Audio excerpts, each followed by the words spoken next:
India Australia 5 ম্যাচের test series. এই সিরিজটা খুবই গুরুত্বপূর্ণ দুই দলের জন্যই, বিশেষ করে ইন্ডিয়ার জন্য খুবই গুরুত্বপূর্ণ। কারণ টেস্ট চ্যাম্পিয়নশিপের ফাইনাল খেলতে হলে এই সিরিজ ইন্ডিয়াকে জিততেই হবে এই সিরিজটা। তো সেই লক্ষ্যই মাঠে নামছে ইন্ডিয়া। কিন্তু ইন্ডিয়ার ব্যাটসম্যানরা যেভাবে ব্যাট করছে, মানে জিম্বাবুয়ের চাইতেও খারাপ ব্যাট করছে আসলে। প্রত্যেকটা ম্যাচে মানে একই অবস্থা, কোনো ব্যাটসম্যান কোনো রকম ফর্মে নাই। রোহিত শর্মা তো ভাই লাস্ট ম্যাচটা তো সিরিজের শেষ ম্যাচটা তো বাদ পড়ে গেছে, মানে ক্যাপ্টেন বাদ পড়ে গেছে। তার মানে বুঝছেন যে কি অবস্থা দলের। রোহিত শর্মার মতন একজন খেলোয়াড় যদি দল থেকে বাদ পড়ে, তো সেই দলের আর কিছু থাকে? রোহিত শর্মা কিন্তু শেষ ম্যাচে কিন্তু বাদ পড়ছে, দেখ একদমই খারাপ অবস্থা। সিরিজের শেষ ম্যাচে ইন্ডিয়ার সংগ্রহ প্রথম ইনিংসে 185 রান। যদিও বলাররা যদি একটু না খেলতো, বুমরা যদি না খেলতো, তাহলে 150 রানেই কিন্তু অল আউট হয়ে যেত। তো এই হচ্ছে ইন্ডিয়ার খেলা দেখতে আসলে মানে এখন যে অবস্থা দেখতেই মন চায় না। কারণ এই ইন্ডিয়া কিন্তু 6-700 করে রান করে, সেই ইন্ডিয়া এখন 150 রানে 180 রানে অল আউট হয়ে যাচ্ছে।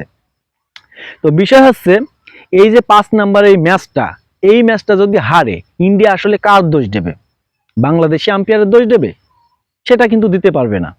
কারণ প্রথম ইনিংসে এই বাংলাদেশি আম্পায়ারই, এই বিতর্ক আম্পায়ার কিন্তু ইন্ডিয়া কিন্তু বাঁচাইছে।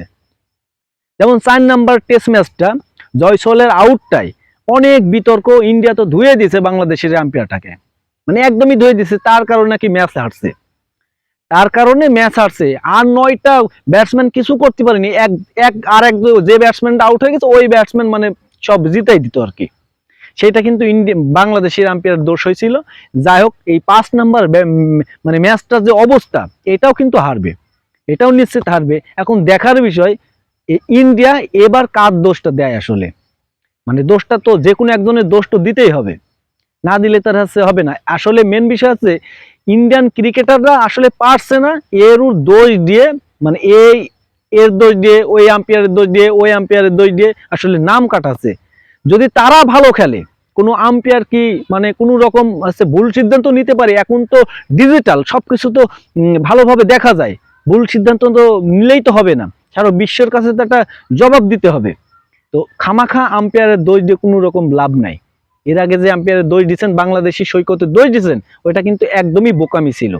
আমি বুঝতে পারিনি ভালো ভালো ক্রিকেটাররা, এমনকি রোহিত শর্মাও পকে ছিলেন যে আউটটা হয়েছে।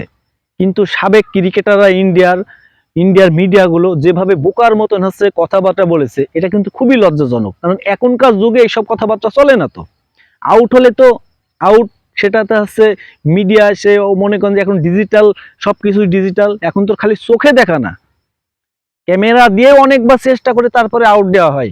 তো এইটা নিয়ে বিতর্ক ছিল। যাই হোক, 5 নাম্বার টেস্টটা ইন্ডিয়া যদি হারে, আমি চাই জিতুক, কারণ জিতলে ইন্ডিয়ার একটা ভালো একটা জায়গা হবে। আমি চাই জিতুক, কিন্তু যদি হারে, তো এবার ইন্ডিয়া কার দোষ দেবে এটা আসলে দেখার বিষয়। এবার তো বাংলাদেশি আম্পায়ারের দোষ দেওয়ার মতন ক্ষমতা কিন্তু রাখে না, কারণ সে কিন্তু কোনো রকম সিদ্ধান্ত, এক চুল পরিমাণ সিদ্ধান্ত, খারাপ কোনো সিদ্ধান্ত নেয়নি। এবার তো আম্পায়ারের দোষ দিতে পারবেন না। এবার কার দোষ দিবেন একটু ভাবেন আগে থেকে, এখনো 4 দিন সময় আছে।